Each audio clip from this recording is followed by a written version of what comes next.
জিব্রাইল আমিন আসছে রাসূল করিমের কাছে। ইন্তেকাল গ্রহণ করার 4 দিন আগে সালাম দিলেন, দরজায় করাঘাত হলো। কে? আমি জিব্রাইল। আল্লাহর নবী বললেন, আয়েশা রে, ভিতরে অন্তরম হলে চলে যাও, জিব্রাইল আমিন আসছে। মদিনাতে যদি কোনোদিন যান, বাবে জিব্রাইল সেই দরজাটা এখনো আছে, যেই দরজা দিয়ে নবীর কাছে জিব্রাইল আমিন আসছে 22,000 বার। দাহিয়াতুল কালবির সুরত নিয়ে নবীজির কাছে আসতেন। হযরত জিব্রাইল আমিন এসে সালাম দিয়ে বসে গেলেন। মানবের বেশে জিব্রাইল বসে গেলেন। ইয়া রাসূলুল্লাহ, আল্লাহ পাঠিয়ে দিয়েছেন, আল্লাহ সবই জানেন, ভিতরে বাহিরে প্রকাশ্য অপ্রকাশ্য আগে পরে, আপনার অন্তর ভিতর বাহিরে সব আল্লাহ জানেন। তারপরও আল্লাহ আমাকে পাঠিয়েছেন আপনার কুশল জানার জন্যে। হুজুর গো, আপনি কেমন আছেন দয়া করে বলবেন ডি। আল্লাহ নবী ডাক দিলেন, জিব্রাইল হে, আমি অসুস্থ আছি, আমার কাছে ভালো লাগে না। আল্লাহর জিব্রাইল চলে গেলেন। পরের দিন আবার এসে সালাম দিলেন, জিজ্ঞেস করলেন, ইয়া রাসূলুল্লাহ আপনি কেমন আছেন?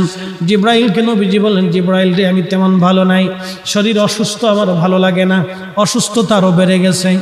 তৃতীয় দিন জিব্রাইল আমিন আবার আসছে, হুজুর আপনি কেমন আছেন? আল্লাহ জানতে চেয়েছে আপনি কেমন আছেন। জিব্রাইলকে নবী বললেন, আল্লাহকে বলো আমার শরীর ভালো না, আরও অবনতি হয়েছে। চতুর্থ দিন জিব্রাইল একা আসলেন না, মালাকুল মউত আজরাইল আলাইহিস সালামকে নিয়ে আসলেন। আসার পরে দুইজনে সালাম দিয়ে ভিতরে ঢুকলেন। আল্লাহর নবী বললেন, ভাই জিব্রাইল। উনি কে? বলে আজরাইল। আজরাইল সালাম দিলেন, ইয়া রাসূলুল্লাহ, আল্লাহ আপনার খেদমতে আমাকে পাঠিয়েছেন। হুজুর, আল্লাহ আমার উপরে ফরমান চালু করেছেন, আমার উপরে রুলস আল্লাহ জারি করে দিয়েছেন আপনাকে সম্মানের সাথে নিয়ে যাওয়ার জন্যে। ইয়া রাসূলুল্লাহ, ইয়া হাবিবাল্লাহ, তবে আল্লাহ পাক এটাও বলে দিয়েছেন, আপনি অনুমতি দিলে আপনার জান আমি কবজ করব, অনুমতি না দিলে আমি আজরাইল ফিরে চলে যাব। আপনার যতদিন মন চায় ততদিন আপনি দুনিয়ার মধ্যে আপনি উম্মতের মাঝে আপনি থাকবেন। একবার আওয়াজ তুলে বলা যাবে কি আল্লাহু আকবার? একটু বুঝেন তো, আজরাইল নবীর দরবারে বললেন, হুজুর আপনি অনুমতি দিলে আমি জান কবজ করব, অনুমতি যদি না দেন আমি ফিরে চলে যাব। আপনার যতদিন মন চায় আপনি ততদিন বেঁচে থাকবেন। মুসা আলাইহিস সালামের কাছে আজরাইল আসছে, ও মুসা আপনাকে নেওয়ার জন্য আসছি, চলেন। মুসা আলাইহিস সালাম একটা ঘুষি মেরে দিয়েছে আজরাইল আলাইহিস সালামের চোখ বরাবর। আজরাইল, আমার মুসারে যায় কও একটা গরুর উপরে হাত দিতে, গরুর উপরে হাত দিতে বলো। হাত দেওয়ার পরে যতগুলি পশম হাতের নিচে পড়বে তত বছর আমি আল্লাহ তাআলা হায়াত দিব। যাও, যে জিজ্ঞেস করো সে থাকতে চায় না, চলে আসতে চায়। আজরাইল আলাইহিস সালাম গেলেন, ও আল্লাহর পয়গম্বর, আল্লাহ পাঠিয়েছেন আপনার কাছে একটা কথা জানার জন্য। আপনি একটা গরুর উপরে হাত দিবেন, হাত দেওয়ার পরে আপনার হাতের নিচে যত পশম পড়বে তত পশম পরিমাণ হায়াত, তত বছর আল্লাহ আপনারা হায়াত দিবে। মুসা নবী বলেন, আজরাইল তারপরে কি হবে? বলে, তারপরেও আপনার মরণ হবে, মরণ থেকে পালানোর মতো কোনো রাস্তা নাই। মুসা আলাইহিস সালাম বলেন, আজরাইল তাহলে আর দেরি করেন না, নিয়ে চলে যান। বুঝছি থাকা যাবে না, অতএব কিলিকিলি করে লাভ নাই, ঘুষাঘুষি করে লাভ নেই, লয়ে যাবে। বুঝছি থাকার আর সুযোগ নেই। কিন্তু আমার রাসূলের দরবারে আজরাইল এসে বিনয়ের সাথে বলে, হুজুর আল্লাহর ফরমান আমার উপরে, আপনাকে অতীব সম্মানের সাথে নিয়ে যেতে হবে, যদি আপনি অনুমতি দেন। আজরাইল আলাইহিস সালাম এসে বললেন, হুজুর অনুমতি দিলে জান কবজ হবে, না হলে ফিরে চলে যাব। যতদিন মন চায় উম্মতের মাঝে ততদিন থাকবেন। আল্লাহর নবী জিব্রাইলের দিকে তাকাইলেন। জিব্রাইল বলেন, হ্যাঁ ইয়া রাসূলুল্লাহ, আল্লাহর ফরমান এইরকম, আপনি অনুমতি দিলে সম্মানের সাথে মহা ইজ্জত করে আপনাকে আল্লাহর দরবারে নিয়ে যাওয়া হবে। নবী গো, আপনি অনুমতি না দিলে আমরা ফিরে চলে যাব। যতদিন মন চায় ততদিন আপনি উম্মতের মাঝে বেঁচে থাকবেন। তবে জিব্রাইল ডেকে বলেন, হুজুর তবে আল্লাহ আপনার দিদারে আগ্রহী হয়ে আছে, আহা আমার মালিক আমার আল্লাহ, আমার খালিক আমার রব, কুল মাখলুকের রব, সপ্তম জমিনের রব, সপ্তম আসমানের রব, সপ্ত জমিনের রব, সপ্ত আসমানের রব। এই জমিন ও আসমান ঘিরে রেখেছে পানি, পানি ঘিরে রেখেছে বাতাস, বাতাস ঘিরে রেখেছে হাইকাল, হাইকাল ঘিরে রেখেছে কুরসি, কুরসি ঘিরে রেখেছে আরশে মুআল্লা। একবার জোরে বলা যাবে কি আল্লাহু আকবার? পৃথিবীর 13 লক্ষ গুণ বড় হলো একটা সূর্য, 200 কোটি সূর্যের সমান একটা ব্ল্যাক হোল, 10,000 কোটি ব্ল্যাক হোলের মতো নক্ষত্র দিয়ে একটা মিল্কওয়ে আল্লাহ বানাইলো। এই মিল্কওয়ের ও গ্যালাক্সির মতো মহাশূন্যে 10,000 কোটি মহাবিশ্ব, এরপরে মহাশূন্য, তারপরে প্রথম আসমান, তারপরে আরো 7টা 6টা আসমান আল্লাহ বানাইলেন। এর ভিতরে আর কি কি আছে আমাদের জানা নাই, জানা নাই, জানা নাই। আপনি যে জমিনের নিচে বসা, এই জমিনের নিচে আরো 6টা জমিন আল্লাহ বানাইলেন, নিচে কি আছে আমাদের জানা নাই। তবে আমাদের সমুদ্রের মতো এইরকম বড় বড় সমুদ্র ওই জমিনেও আল্লাহ বানায় রেখেছেন। এই মালিক আমার আল্লাহ, আল্লাহ আল্লাহ ডাক দেখা হাবিব, হাবিবকে যায় বলো আমি আমার হাবিবের অপেক্ষায় আগ্রহী হয়ে আছি। আল্লাহ জিব্রাইল বলেন হুজুর আল্লাহ আগ্রহী হয়ে আছেন আপনার দিদারের আশায়। আল্লাহর নবীর চোখের পানি চলে এসে বলল জিব্রাইল তাহলে আর দেরি করবেন না, নিয়ে চলে যান আমার আল্লাহর কাছে। আমি আর একটা মুহূর্তের জন্য দুনিয়াতে থাকতে চাই না, আমি আমার মাশউকের দিদারে চলে যেতে চাই। একবার জোরে বলা যাবে কি ইয়া রাসূলুল্লাহ?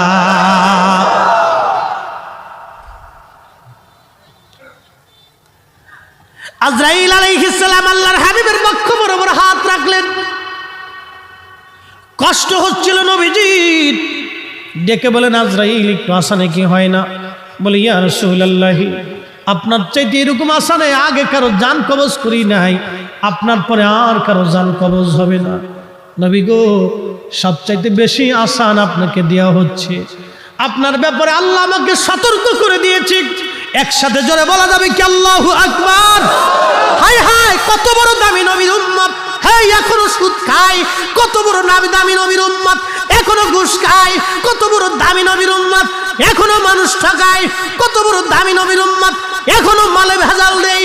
কত বড় দামি নবীর উম্মত এখনো আল্লাহ আল্লাহ তো নবীর বিধান আমরা মানি না। কত বড় দামি নবীর উম্মত, উম্মত আমরা উম্মত, উম্মত উম্মতের কি করলাম এখন আমরা বুঝতে পারি নাই। হাই হাই আল্লাহর নবীজি কেঁদে ফেলে দিয়ে বলেন আজরাইল একটা অনুরোধ তোমারে করে যাই। বলেন ইয়া রাসূলুল্লাহ আমার উম্মতের জান কবজ এর চাইতেও তুমি আসানে করবা। আজরাইল ডাক দিয়ে বলেন হুজুর আপনার উম্মতের ভিতরে যারা নেককার তারা মায়ের কোলের মধ্যে যেইভাবে ঘুমায়, একটা সন্তান ঘুমায় পরে মার কোলের মধ্যে ছেলেটা বুঝে না, ওইভাবে আমি জান কবজ করে নিয়ে আসবো, সে বুঝবে না। ইয়া আইয়াতুহান নাফসুল মুতমাইন্না তুরজিই ইলা রাব্বিকি রাদিয়াতাম মারদিয়া ফাদখুলি ফি ইবাদি। একসাথে জোরে বলেন আল্লাহু আকবার। ফাদখুলি ফি ইবাদি ওয়াদখুলি জান্নাতি। একবার জোরে বলেন মারহাবা। আল্লাহ কিন্তু ডাক দিয়েছে ইয়া আইয়াতুহান নাফসুল মুতমাইন্না, হে প্রশান্ত আত্মা, হে বিকলবিন সালিম, তুমি হৃদয়টাকে পরিশুদ্ধ করেছো। হে পরিশুদ্ধ আত্মা তুমি গুনাহ করো নাই, করলো মাপ চাইছো, ক্ষমা চাইছো। হে বান্দা ফিরে আসো, চলে আসো, তুমি আমি আল্লাহর দরবারে সন্তুষ্টির দিকে তুমি চলে আসো। যেখানে আমার ইবাদত গুজার বান্দারা ঘুমায় তুমি সেখানে চলে আসো। আমি আল্লাহর সন্তুষ্টির দিকে চলে আসো, আমি আল্লাহ তোমার উপরে খুশি। আহা আজরাইল বলে ইয়া রাসূলুল্লাহ মায়ের কোলের মধ্যে সন্তান যেইভাবে ঘুমায় নেককার বান্দাদের মরণ সেইভাবে হবে। আল্লাহর ওলি যারা ইন্তেকাল করার পরে 40 দিন পর্যন্ত আল্লাহর আকাশের ফেরেশতারা আর পৃথিবীবাসী ওই গাছ তরুলতা পাতা মাছ কাটতে থাকে আর নদীর মাছ তার জন্য দোয়া করতে থাকে।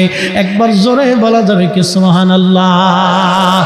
আদম নবী যেদিন মারা গিয়ে লেগেছিল, 40 দিন পর্যন্ত আকাশের সূর্যগ্রহণ লেগেছিল। আদম আলাইহিস সালামের ইন্তেকালের পরে আকাশ বাতাস তরুলতা পাতা গাছ তরুলতা ফেরেশতারা কেঁদেছিল।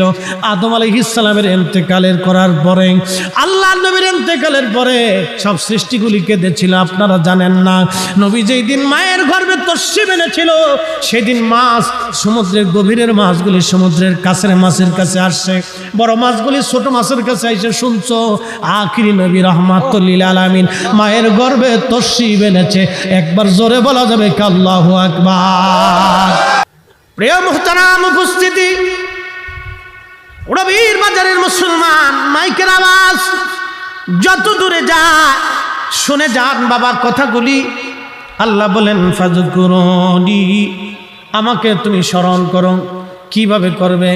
ফাইজা কাদাইতুমুস সালাতা ফাযকুরুল্লাহা কিয়ামান ওয়া কুউদান ওয়া আলা জুনুবিকুম।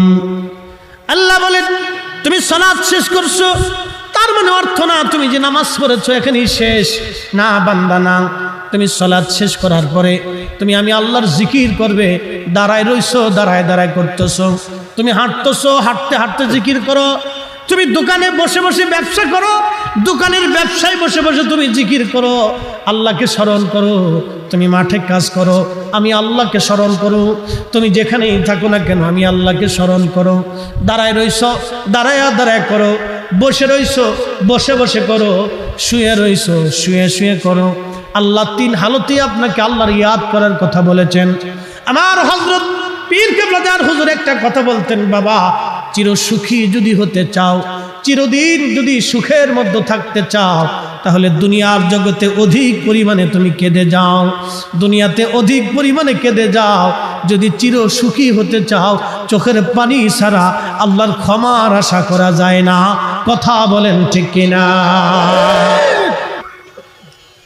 আল্লাহ রাব্বুল আলামিন বলেন ফাযকুরুনি আযকুরুকুম, তুমি আমাকে স্মরণ করলে আমি আল্লাহ তোমাকে স্মরণ করব। আশকুরুলি ওয়ালা তাকফুরুন।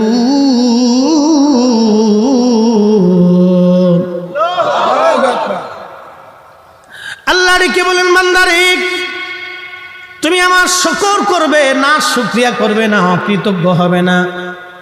যদি শুকর করো, কৃতজ্ঞ হও, যদি তুমি কৃতজ্ঞ হও, আল্লাহ কোরআনে বলে লা ইন শাকারতুম লাযীদান্নাকুম ওয়া লা ইন কাফারতুম ইন্না আযাবী লাশাদীদ।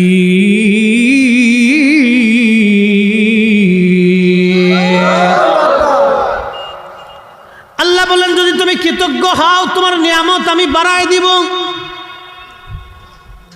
আপনাদের বাড়িতে কুকুর আছে, কুকুর, এই কুকুরকে আপনি খাবার দেন 2 বেলা, মাসের কোনো বেতন টেতন আছে কি? কুত্তার মাসের কোনো বেতন নাই, আপনি খাবার দিলেন 2 বেলা। আপনার বাড়িতে একটা বিড়াল আছে, বিড়াল, মাসের কোনো বেতন নাই, খাবার দিলেন 2 বেলা। এই বিড়ালটা শুধু আপনার ঘরের মধ্যেই থাকে না, এই বিড়ালটা আপনার ইঁদুর মারে, আপনার তেলাপোকা মেরে দেয়, আপনার বাড়ি পাহারা দেয়। ইঁদুর যাতে এসে আপনার ক্ষতি করতে না পারে, এই বিড়ালটা আপনাকে পাহারা দেয় ইঁদুর থেকে। একটা কুকুর আপনি 2 বেলা খাবার দিলেন, মাসের কোনো বেতন নাই, বিছানাও জাজিম না, বালিশ টালিশ কাঁথা কম্বল কিছুই দেন নাই। এই কুকুরটা আপনার বাড়ির সামনে আপনাকে পাহারা দিতে থাকে। ঠান্ডার ভিতরে উঠানের মধ্যে ঘুমায় কুকুর, একটা গাছের পাতা পড়লেও কুকুরের সজাগ এসে যায়। এই কুকুর আপনাকে পাহারা দিতে থাকে। খাবার দিলেন 2 বেলা, কুকুর পাহারা দিলে আপনাকে 24 ঘন্টা। ও মুসলমান, কুত্তা থেকে আল্লাহর শুকর বুঝে যান আপনি কিভাবে আল্লাহর কৃতজ্ঞ বান্দা আমাদের হওয়ার দরকার। রবির বাজারের মুসলমান বন্ধুগণ, মাইকের আওয়াজ যত দূর যায় বুঝে যান বাবা মুসলমান, এই কুকুর আপনি খাবার দিলেন 2 বেলা, কিন্তু পাহারা দিল আপনাকে 24 ঘন্টা। সারা রাত ঘুমাইছেন, কুকুর আপনার ঘরের দরজার সামনে পাহারা দিতে লাগলো। আহা, আপনি তারে বেতন দেন নাই, জাজিম দেন নাই, বিছানা দেন নাই, কাঁথা কম্বল কিছুই দেন নাই, এই কুকুর আপনার বাড়ির সামনে পাহারা দিতে লাগলো। রবির বাজারের মুসলমান, আল্লাহ রব্বে কারীম আপনার জন্য কত রিজিকের ব্যবস্থা করেছেন। যদি বাংলাদেশে একাধারে 3 বছর বৃষ্টি না হয়, পদ্মা নদীর পানিগুলি শুকায় যাবে। ভারতে যদি বৃষ্টি না হয়, বাংলাদেশে যদি একটানা 3 বছর বৃষ্টি না হয়, তাহলে ভারত থেকে কোনো পানি বাংলাদেশে আসবে না, পানি বন্ধ হয়ে যাবে। পদ্মা, যমুনা, মেঘনা, সুরমার সব নদীগুলি শুকায় যাবে, চৌচির হয়ে মাটির সাথে মিশে যাবে। বাংলাদেশের পানির লেয়ার একবারে নিচে চলে যাবে, গাছপালাগুলি শুকায় যাবে, মরুভূমির মতো খরা পড়ে যাবে, বাংলাদেশে দুর্ভিক্ষ লেগে যাবে। আহা, কি অবস্থা হবে জানেন না আপনি? মানুষ খাবে, ক্ষুধায় কান্নার রোল পড়ে যাবে, অভাবের তাড়নায় সন্তান মাকে বলে যাবে, মা সন্তান বলে যাবে। শুধু আল্লাহর কিছুই করা লাগে নাই, মাত্র একাধারে 3 বছর আল্লাহ বৃষ্টি বন্ধ করে দিবে। আপনি হয়তো ভাবতে পারেন হুজুর বাংলাদেশে বৃষ্টি বন্ধ হবে না। না না না, নবীর জমানাতেও সাহাবীদের জমানাতেও বৃষ্টি বন্ধ ছিল। আল্লাহর নবীর জমানায়, হযরত ওমরের জমানাতে একাধারে বৃষ্টি বন্ধ ছিল। মদিনাতে দুর্ভিক্ষ লেগে গেল, বৃষ্টিপাত নাই, বৃষ্টির অভাবে সারা মদিনায় দুর্ভিক্ষ লেগে গেল। দুর্ভিক্ষ লাগার কারণে মুসলমানদের কষ্ট হয়। সাহাবীরা এসে বলেন, ইয়া আমিরুল মুমিনিন, মদিনাতে বৃষ্টি নাই, বৃষ্টির অভাবে আমাদের করুণ পরিণতি হয়েছে। ঘাস তরুলতা পাতা মরে গেছে, আমাদের উর্দুম্বাগুলি শুকাই গেছে, তাদের থেকে দুধ আশা করা যায় না, খেজুর গাছগুলি শুকাই গেছে। এখন আমরা কি করব? হযরত ওমর রাদিয়াল্লাহু আনহু হাত বাড়াইলেন আল্লাহর দরবারে। সহিহ বুখারীতে হাদিস এসেছে, হযরত ওমর দোয়া করেন, হে রব, এতদিন তোমার নবীর উসিলা করে দোয়া করতাম, আল্লাহ তুমি দোয়া কবুল করতে। ওয়া ইন্না কুন্না নাতাআসসালু বিআম্মিন নাবিয়্যিনা, আল্লাহ এখন তোমার নবীর চাচা হযরত আব্বাস রাদিয়াল্লাহু আনহুর উসিলা ধরলাম, তুমি আকাশ থেকে বৃষ্টি দাও। হাদিস বর্ণনাকারী রাবী হযরত খাদিমুর রাসূল হযরত আনাস রাদিয়াল্লাহু আনহু ফরমান, আমি দেখলাম ফায়াসকুন, আল্লাহর আকাশ থেকে অঝোর ধারায় বৃষ্টি নাজিল হয়ে সারা মদিনায় পানিতে ভরে গেল। একবার জোরে বলা যাবে কি আল্লাহু আকবার? তাহলে বলেন ইসলামে উসিলা আছে না নাই? জোরে বলেন আছে না নাই? এটা আমাদের শিক্ষা না, স্বয়ং খলিফাতুল মুসলিমিন ওমরের দীক্ষা। এখন যদি বলেন ওমর কে, তাহলে আমি লুঙ্গির কাপড় আপনার উষা করে টর্চ লাইট মেরে দেখবো আপনি কে। কথা বুঝেন নাই? যদি বলেন ওমর কে, ওমর চিনি না, তাহলে আমি লুঙ্গির কাপড় উঁচু করে টর্চ লাইট মেরে দেখবো আপনি কে, অরিজিনাল না ডুপ্লিকেট, মুসলমানি দিছে কিনা এটা দেখার দরকার। এই কথা কর না কেন? আমার তো দেখার দরকার যে আপনার মুসলমানি দিছে কিনা, না ভেজাল আছে, দেখতে দেখতে। হ্যাঁ নবীর উম্মত হযরত ওমর রাদিয়াল্লাহু তাআলা আনহু উসিলা ধরলেন। সেই দিন আল্লাহর আকাশ থেকে বৃষ্টি নাজিল হলো। এখন প্রশ্ন করবেন উসিলা ধরলাম ওমর কে? হাই হাই, হযরত ওমর তো সে ওমর যে ওমর রাস্তা দিয়ে হেঁটে গেলে 40 দিন পর্যন্ত শয়তান ওই রাস্তা দিয়ে যাইতো না ভয়ে। যদি ওমর একবার ধরে ফেলে তাহলে পিটাইতে পিটাইতে পিঠের চামড়াগুলি উঠায় ফেলবে। মুসলমান, রবির বাজারের মুসলমান, এর নাম উসিলা। আমার দেশে একদল আছে বুকে হাত বেঁধে নামাজ পড়ে, আল্লাহ ডেকে বলেন, বান্দা সময় শেষ, এক মুহূর্ত আগেও হবে না পরেও হবে না, তোমার জান কবজ করে নিয়ে যাওয়া হবে। ওয়ালাই ইউআখিরুল্লাহু নাফসান ইযা জাআ আজালুহা। আল্লাহ বলেন, বান্দারে সময় শেষ, 1 সেকেন্ড আগেও হবে না পরেও হবে না। আজরাইল বললেন, হুজুর আপনার সাথে কথা বলার সময় আমার নাই, আপনার হায়াত শেষ হয়ে গেছে, এখনই জান কবজ করা হবে। ফেরেশতার কাঁধের উপরে পাখার মাঝখানে ইদ্রিস আলাইহিস সালাম বসেছিলেন। ওই অবস্থায় আমার আল্লাহর জিবরাইল আজরাইল তার জান কবজ করলেন। আল্লাহ কোরআনে বলেন, কুল, হুজুর আপনি বলে দেন, ইন্নাল মাউতাল্লাযী তাফিরুনা মিনহু, আমার বান্দারা আসমান জগৎ জমিন জগৎ যেখানেই লুকাক না কেন, ও আমার হাবিব উম্মতকে বলে দেন, যেখানেই পালাক না কেন, ফাইন্নাহু মুলাকিকুম, আজরাইল মোলাকাত করবে, মরণ তার সাথে সাক্ষাৎ করবে। সুম্মা তুরাদ্দুনা ইলা আলিমিল গায়বি ওয়াশ শাহাদা, এরপরে সে এমন একজন মালিকের কাছে ফিরে চলে যাবে, ওই আল্লাহর কাছে ফিরে চলে যাবে যে আমার আল্লাহ তার প্রকাশ্য অপ্রকাশ্য সব জানে, সব জানে, সব জানে। আমার মালিক আল্লাহর দরবারে হাজিরা দিতে হবে। ও মানুষ, কি নিয়ে যাব আমি আর আপনি? কোরআন বলতেছে আল্লাযী খালাকাল মাউতা ওয়াল হায়াতা লিয়াবলুয়াকুম আইয়ুকুম আহসানু আমালা।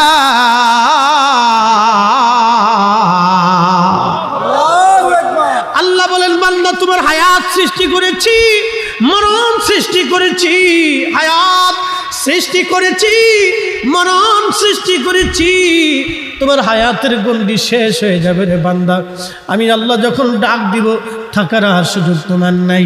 কিন্তু কেন তোমার দুনিয়ার মধ্যে পাঠাইলাম? ও আমার বান্দা, তুমি শোনো, আইয়ুকুম আহসানু আমালা, কে ভালো আমল করো আমি আল্লাহ সেটা দেখব। আপনি আটটুসির হুজুরের মুরিদ হন, নামাজ না পড়লে কিন্তু কোনো সার হবে না। কথা কন না কেন, ঠিক কিনা? আপনি ওই তাবলীগ জামাতের আমির সাহেব হন, ওই মানুষের হক মেরে দিয়া ৩৬,০০০ বছর তাবলীগ করলে বাবা কাজ হবে না। এ কথা কন না কেন, ঠিক কিনা? আপনি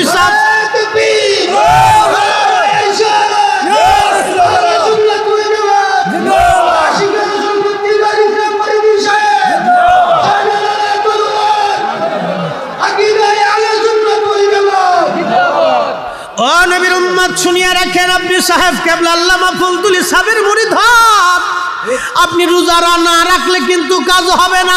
কি কথা বলেন না কেন? আল্লাহর আইন আপনাকে মানতে হবে। আল্লাহ বলেন, আইয়ুকুম, কে তোমরা আহসানু আমালা, ভালো আমল করো আমি আল্লাহ সেটা দেখবো। দেখার জন্য তোমারে পাঠাইছি, দেখার জন্য তোমারে পাঠাইছি। কে ভালো আমল করো আমি আল্লাহ সেটা তোমাকে দেখবো। দেখার জন্য তোমারে পাঠাইছি, দেখার জন্য তোমারে পাঠাইছি। নামাজ পড়েন নাই, সেজদার মধ্যে পড়ে কাঁদতেছেন, আল্লাহ মাফ করে দিবে। রোজা রাখেন নাই, সেজদায় পড়ে কেঁদে দিয়েছেন, আল্লাহ ভুল হয়ে গেছে মাফ করে দিবে। জেনা করছেন, খুদার দরবারে চোখের পানি ছেড়ে দিয়েছেন, আল্লাহ মাফ করে দিবে। কিন্তু মানুষের হক মেরে খাইলেন, রক্ত চুষে খাইলেন, জমি দখল করে খাইলেন।